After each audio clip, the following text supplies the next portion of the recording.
Hello, my name's Steve Jasper, aka the Jet Lag Guy, and welcome to my podcast, Whatever Happened to Baby Jet Lag? Whatever happened with baby jet lag? Whatever happened? We'll find out. And I am the co-host, Arthur Chen, the chatty curator. Welcome back to another episode of Whatever Happened to Baby Jet Lag. Whatever happened to Baby Jet Lag? I know. Oh gosh, what happened? Steve, how are you? I'm pretty good. Welcome to episode 3. Yes, it's exciting. Well, look, actually, I want to talk. I'm not a sporty person, but I want to talk about a tennis star that share the same name as a supermarket chain. We're talking about Iga Świątek, and I do apologize to anyone who actually speaks Polish because I have just butchered the Polish language. It's an Australian tradition. Our highest mountain is called Mount Kosciuszko. We call it that, but in Polish, it's not anything like that. So Iga Świątek, she's a tennis player. She was taking melatonin, which is legit. Right? Melatonin is naturally produced hormone that we produce in the darkness. So melos meaning dark. Now melanin is the dark pigment in your skin. Some of us have got more of it than others, but anyway. And melatonin is the hormone your body produces when it's dark. And the retimer glasses that I showed you last episode, they switch melatonin production off. Anyway, so she was taking melatonin and it was contaminated with a drug, trimetazidine, which is used as a performance enhancing drug. Ooh. So now it wasn't on the label, she wasn't taking it deliberately, by the sound of it, it was just contaminated melatonin. So, and that got her a 1-month suspension, and she had to fine and pay tens of thousands of dollars for that. So it was a trap, really, and I feel sorry for her. It is, especially when it's a case of contamination. Contamination. Yeah, she wasn't deliberately taking it, and what it was doing in a batch of melatonin. So there was something very dodgy happening at the melatonin factory for that, I wonder what else did they do there. Well, it's particularly problematic in developing countries, and Poland's not a developing country, it's fairly well developed. But, people getting prescriptions filled in, Dodgy practices. Well, I've heard of people getting, they're allergic to penicillin, they'll get erythromycin or something else that's not penicillin, but it's been contaminated with penicillin and that's a life and death issue. That is really a life. I've seen in another life as a pharmacist, I've seen patients actually die from penicillin allergy. So it's. So let's not try to get there, because it's not only a sports stars issue. Yeah. It could happen to anyone. That's right. So you want your medication from reputable sources. Is what the take home is, to get your melatonin from a reputable source. Well, let's just hope not dodgy brothers. Let's just hope that the dodgy brothers didn't mix it up with laxative. With what? Laxative? Well, one of the things that when we look at medication for ourselves, that the best thing to know is to get to know yourself. Know thyself. Yes. First rule of jet lag: know thyself.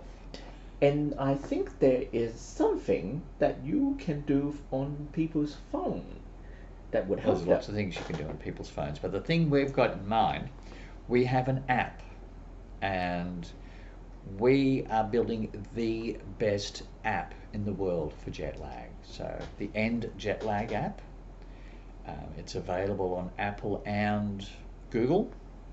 So we've, in partnership with an app designer, we have built the best app. So one of the things on that, and I'm coming back to know thyself, is knowing, as we say, whether you're an owl or a fowl.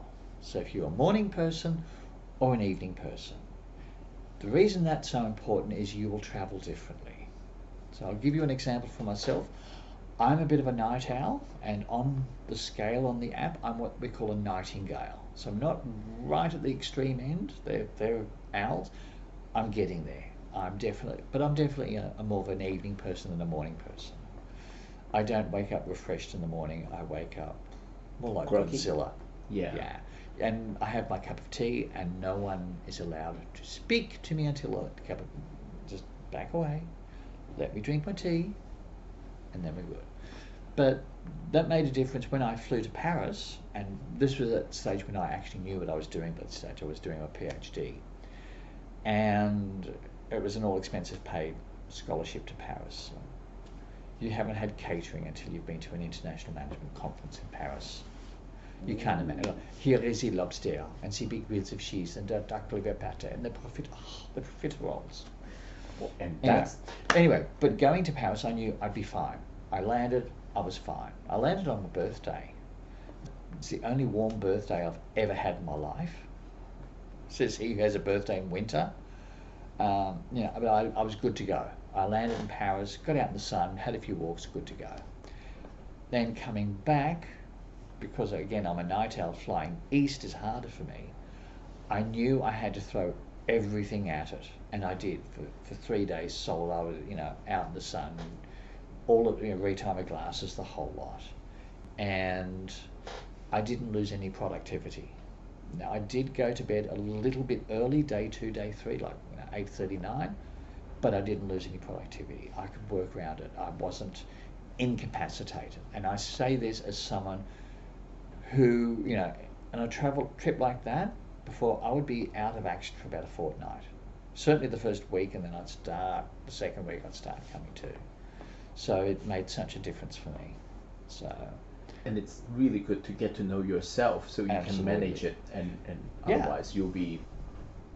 Well, knowing yourself is the first key for jet lag, whether you're an evening person or a morning person. And there's a whole lot of stigma around being a night owl in society, Early to bed and early to rise makes men healthy, wealthy, and grumpy as hell. This is the worst of American hustle culture is the book called The 5 a.m. Club. Get up at 5 a.m. and your life will be transformed. Yes, your life will be transformed. You'll be divorced because your partner can't stand you, and you'll lose all your friends because you can't go out at night because you're too tired. Most of us don't function well at 5 a.m. A few people do. Good luck to them. But, don't try to adjust your circadian rhythm, your intrinsic circadian rhythm, whether you're a night person or a morning person. That ain't going to change. It's in your genes. Unless they're offering gene splicing technology, you're not going to change that. Oh, if they do that, then I want to reverse aging. I'll do that. Yeah, we'll do that. Yeah, we'll all do that. Yeah. Would I look good with blonde hair, do you think? I don't know, because I'm used to... You were dark hair, Yeah. Well, there's lots of blondes in my family, but yeah. But no, I'd certainly have the genes for evening as sort of spliced and be a bit more of a morning person if I could. But I can't. I think it's a bit radical to have gene splicing therapy just to get up in the morning. Well, let's just say that we're living in a time in history that we can design our lives. So getting to know yourself, getting to know how your intrinsic pattern will be a great way for you for anyone to manage themselves, no matter they are a jet-setting corporate person or even just someone trying to provide for their day-to-day life. Look, we do a lot on video conferencing, and we had video conferencing well before the pandemic. With the pandemic, absolutely, I would have wanted shares in Zoom. But sometimes, on some occasions, you just have to get yourself on a plane, get over there and have a look at what's happening. You just have to meet people in the flesh. People can put on their best front on a Zoom call, and then you see things in real life like, ooh, no. So that's true. That's absolutely true. Steve, let's go to something a little bit lighter, a little bit more likable from around the world. So, drag queens. Okay. Let's talk about drag queens. Now, one of the first rules of social media is provide what people want to see. So I used to, when I, beginning all this, a few years ago now, I would write detailed articles on jet lag, and people, they didn't have hits. What gets me hits is people wearing the retimer glasses. So thank you. What really gets me the hits is if I go to an event where there's a drag queen, I will ask the drag queen very nicely, excuse me, could you put these on and I'll take a photo for the socials? They always oblige. They're very kind. They're happy for exposure. And then I pop that on to social media. It goes off. And, you know, you can see it, and I sent you the chart, and the chart will just do that. You know, I'll be tracking around 100 views, and suddenly I'll hit 3,000. And then everyone basically wants to see RuPaul's Drag Race at a rave. That's Well, that makes sense. apparently. I don't understand it. I don't understand the appeal, but I'm not questioning. I'm not complaining. Thank you to all the drag queens out there who have supported me by putting these on and being photographed on my socials. It's And actually, a lot of queens that they would have a day job. So in addition well, yeah. to I mean, like very working, few drag queens can support oh themselves. gosh, yeah. And imagine that As a drag queen, a few do, but and imagine how many of them that need to stay awake throughout the day and the night. well, drag is usually performed in the evening. Yes. You know, and like they used to be. And if they have like a 5:30, 6 a.m. Well, start to the day for their day job, and then, here's a guilty confession. oh, So, like I said, I used to work on the Viagra clinical trials, and I was living near a pub that had the ABBA drag show. oh, At the Imperial, if you know Priscilla, the movie Yeah. Priscilla, Queen of the Desert, filmed there. And so I every Thursday night / Friday morning, I would watch the ABBA. It was ABBA, right? Come on. And so I knew in advance on Friday my brain would be cactus. So I would save all my brain dead tasks for Friday. For example, the expiry date keeps changing in a clinical trial, so you put a new sticker over the previous expiry date sticker. You do that 1,000 times. Yeah, it's brain dead stuff. Save that for Friday, and I don't have to think. It's just sticking labels on bottles all day. well, very different from what I thought that you would be saying. But then it's It's that brain explains dead. a lot. Well, in interviews, so I leverage that, and I say, you know, talk about flexibility.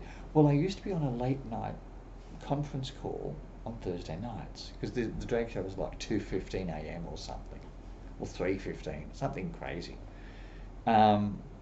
I used to be on a conference call, and you know, I'd say that, which was not 100% accurate. I'll admit it wasn't in fact a conference call. It was a drag show with ABBA. But I know I'd save my brain dead task for Friday. Karma came to bite me hard. What happened? I ended up having to do conference calls at 1 o'clock. no. 2 o'clock in the morning. I'm chairing meetings. Oh no. And actually think about it this way, that if you have like a conference call, then you go to a drag show, and then you might have a morning TV interview, then you're practically on a different time zone. You are. Look, and I did conference. I did that conference calls, you know, because I had a global team. This is another job where I was doing crazy travel, and I had my lead team in. My colleagues were in San Francisco.